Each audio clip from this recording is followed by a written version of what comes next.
telah pilih dalam surat Paulus kepada jemaat di Roma pasal 8 ayat yang ke-18 hingga ayat yang ke-30.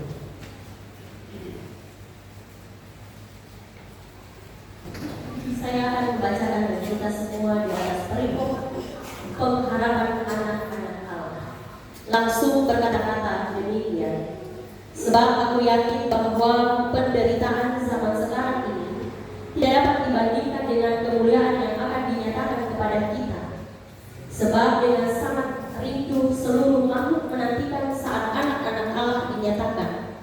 Karena seluruh makhluk telah ditaklukkannya kepada kesia-siaan, bukan oleh kehendaknya sendiri, tetapi oleh kehendak Dia yang telah menaklukkannya.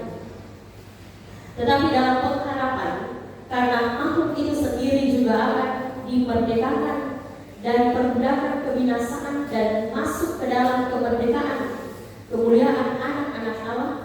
Sebab kita tahu bahwa sampai sekarang segala makhluk sama-sama mengeluh dan sama-sama merasa sakit bersalin.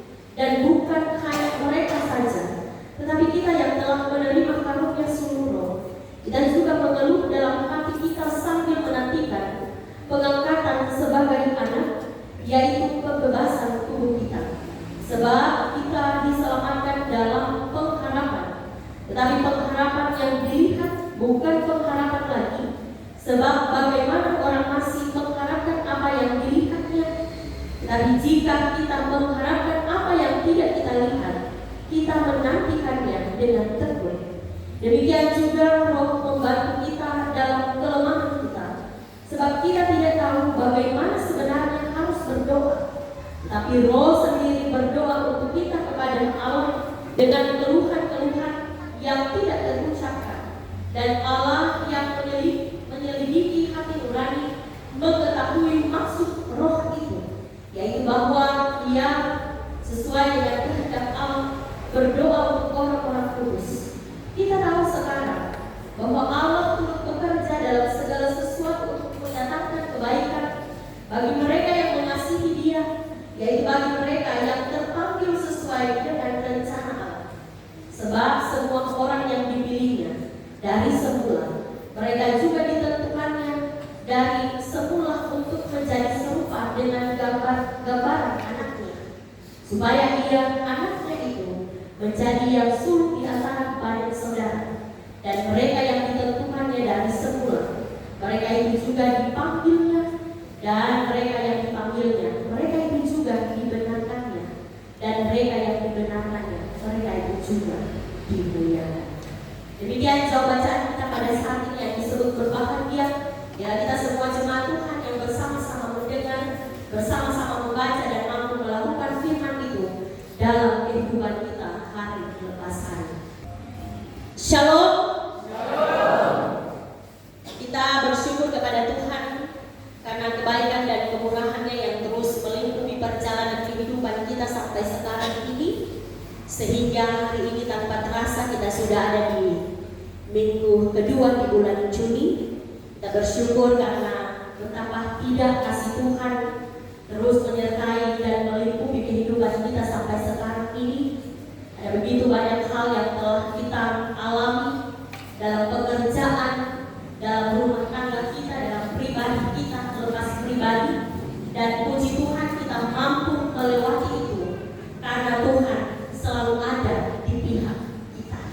Kita bersyukur bahwa bukan karena kekuatan kita sendiri, tapi karena Tuhanlah yang terus ada di dalam kehidupan kita, sehingga kita boleh ada di tempat ini. Saudara-saudaraku yang dikasihi dan diberkati oleh Yesus Kristus, ketika kita berbicara kehidupan manusia, ada kalimat yang mengatakan bahwa hidup ini ibarat uang logam. Uang logam itu mempunyai dua sisi. Kalau kita ibaratkan dengan uang logam, satu sisi itu berbicara soal kehidupan yang dipenuhi dengan sukacita, dan sisi yang satu lagi berbicara tentang kehidupan yang dipenuhi dengan duka cita. Susah maupun senang, itu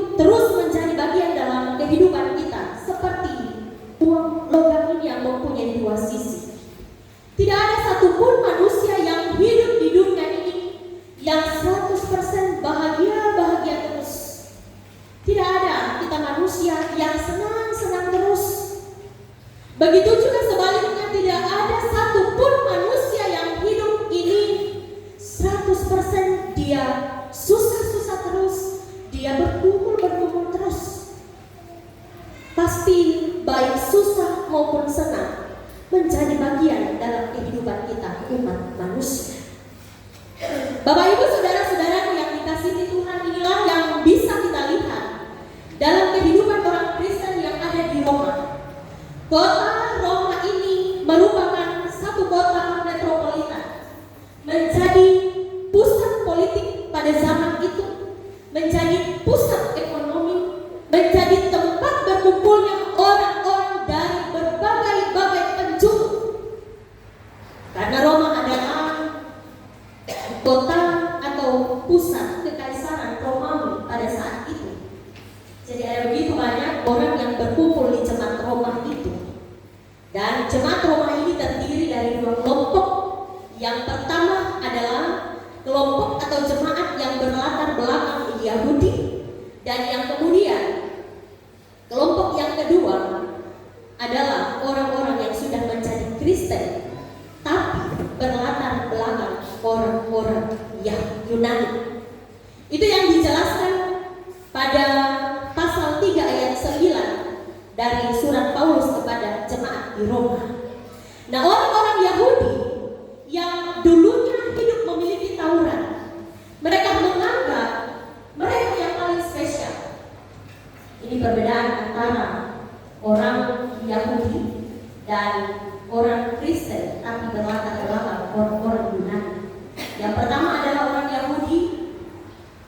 Mereka memiliki hukum Taurat. Mereka menganggap mereka yang paling spesial, mereka paling berpengaruh dan layak untuk diselamatkan. Itu anggapan orang-orang Yahudi, orang-orang Kristen yang berlatar belakang Yahudi. Mereka menganggap mereka taat kepada hukum Taurat. Kemudian kalau orang Yunani, mereka menganggap kalau pikiran-pikiran orang Yahudi itu sempit, sehingga itu yang menyebabkan permasalahan di dalam kota Roma ini.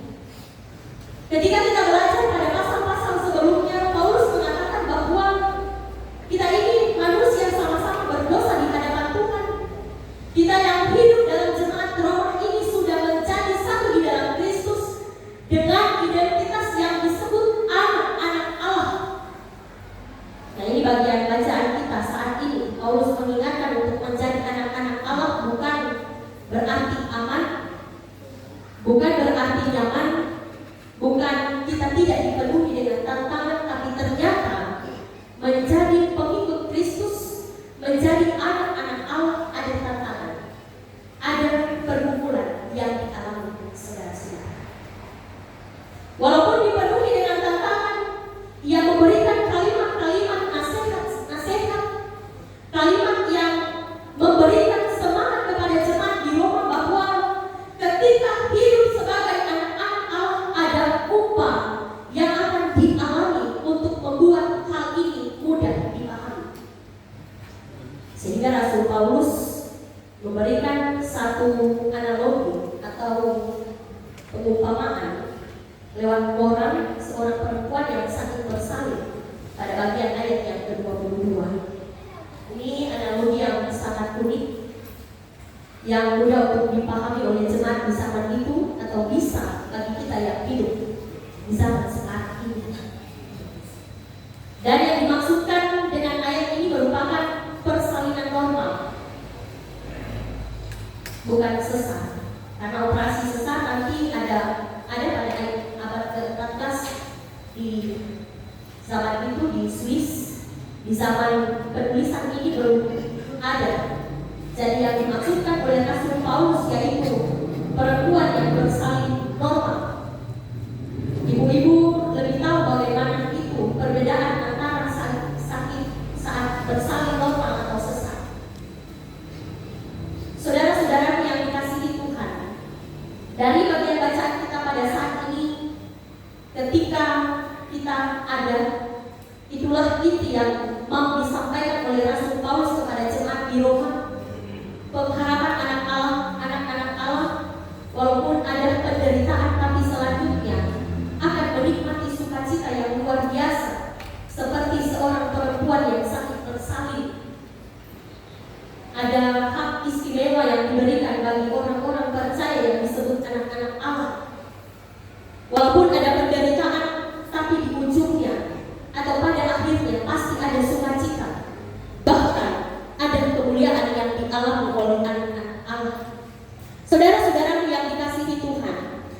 29 merupakan kesimpulan akhir yang disampaikan oleh Rasul Paulus kepada jemaat di Roma berkaitan dengan perikop pengharapan anak-anak Allah, bahwa keselamatan manusia sudah ditentukan sejak sebelum dunia ini dijadikan. Oleh karena itu saudara-saudara, saat kita menemukan bagian perikop ini hendak memberikan motivasi atau memberikan pesan firman bagi kita bahwa siapa kita yang beribadah pada saat ini yang kemudian tidak ada tantangan atau pergumulan. Pasti semua ada. Karena itu ada kalimat yang mengatakan hidup ini berat. Tapi supaya kita boleh menjalani hidup yang berat ini, maka ada kalimat yang mengatakan tambahkan satu huruf dari kata berat itu sehingga menjadi kata. Ada yang tahu? Berat. Tambahkan kata kah di tengah dari kata berat itu akan menjadi kata berkat. Dan Bapak Ibu saudara-saudara tahu, kah yang ditambah di kata berat itu, kah yaitu Kristus. Kah adalah Kristus. Jadi saudara-saudara yang dikasihi Tuhan, dari bagian bacaan kita pada saat ini, kita kembali diingatkan bahwa saat Kristus hadir dalam kehidupan kita yang dipenuhi dengan tantangan, maka Dia dapat mengubah sesuatu yang berat itu menjadi sesuatu yang dipenuhi dengan berkat. Saat ada tantangan, kunci dari semua itu juga adalah tetap sabar, tetap berdoa, tetap berpengharapan kepada Kristus. Pasal 8 ayat 17. Kalau kita menjadi anak-anak Allah, maka kita akan menjadi ahli waris. Itu ilustrasi yang unik yang disampaikan oleh Rasul Paulus. Saya mengumpamakan, misalnya Bapak Waka punya anak yang menjadi ahli warisnya adalah anak-anaknya. Meskipun memang dia ada anak sarana, tetapi yang jadi ahli waris adalah anaknya, karena yang satu harga dengan Bapak Waka. Begitupun juga sebaliknya dengan kita semua yang ada saat ini. Inilah arti dari anak-anak Allah. Anak-anak Allah akan menikmati janji-janji Allah. Anak-anak Allah yang berhak menikmati kemuliaan di sorga. Dan kita adalah anak-anak Allah. Kita juga menjadi ahli waris kerajaan Allah. Semoga firman Tuhan ini menjadi motivasi kita untuk terus ada bersama-sama dengan Kristus. Maka hidup yang berat sekalipun akan menjadi berkat dalam kehidupan kita. Tuhan Yesus memberkati dengan firman-Nya. Amin.